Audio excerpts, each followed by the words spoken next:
And you're very confident about this fight with GSP as well, obviously. Well, obviously, it's going to happen. And no, but I mean in terms of how the fight would go. I was confident about this fight. I'm confident about that fight. Can you talk to us a little bit about that then? It's 5 rounds with Nick Diaz. That's a long time to have that guy in a cage with you. You know what I mean? 3 rounds is long enough. 5 rounds is very tough. And I know GSP is a great athlete.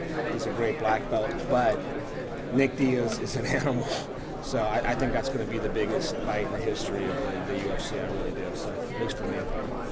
What you guys saw tonight is 2 warriors fighting, the Hawaiian warrior and the Stockton guy, and that's the people now understand that and they want to see that. So George trying to play that game, A, it's going to backfire on him, and B, it's very hard to do that with Nick. You can't, he doesn't stay down, he moves constantly, and then you're in his world with jiu-jitsu, and I believe Nick is the better jiu-jitsu of the two.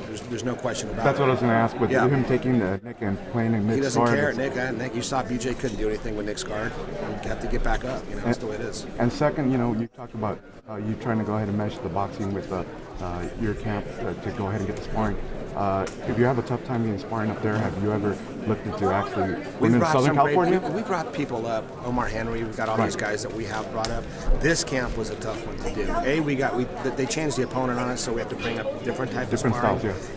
B, we're frustrated with boxers in general sometimes because they don't want to spar. It's the craziest thing, In my school, everybody wants to spar constantly. They want to, but in boxing, and it's not. I'm not blaming the boxers. It's the trainers. You can't spar with him. You might not look good with an MMA guy. How will this? Boxing is very cultivated. It's very important how you look, and they're trying to make the big money. And in our camp, we don't really care how we look. We care how we fight when it's fight day. So we're frustrated. Nick didn't get the right boxing because of what happened.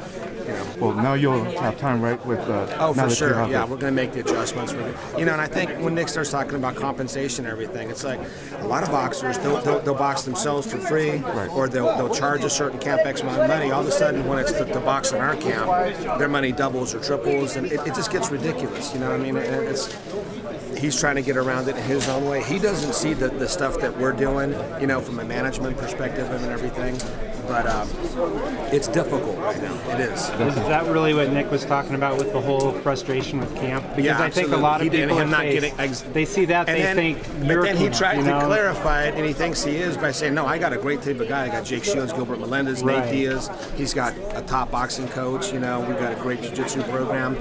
But in order for us to make certain things happen, I mean, obviously people have to help a little bit too, and people don't necessarily want to go to Stockton and hang out and they want the big money for something like that, or they won't do it at all. Right. You know what I mean? That's the problem we have.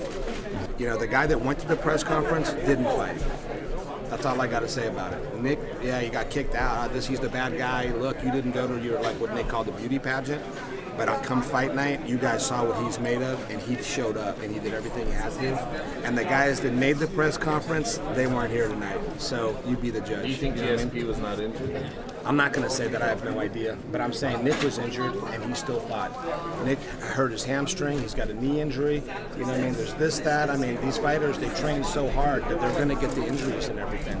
But despite his injuries, that guy was here for the fans, and he's a warrior, just like BJ. I think people appreciate that. But, one guy jumping off the cage, running around, it makes us, it's disheartening is all I'm going to say about it. Nick's got to do that for sure. I'm not siding on him with that particular thing. I think he should have gone to the press conference. I think he's frustrated because I don't think he believed that they would have taken him out of the fight. He doesn't, they should have fined him, and I've said that before. I was so mad at Nick, and Nick's like family to me and everything. And I understood Dana. You guys saw the phone call or whatever. But I don't think he should have been pulled out of that fight. Now, in hindsight, I'm glad he did.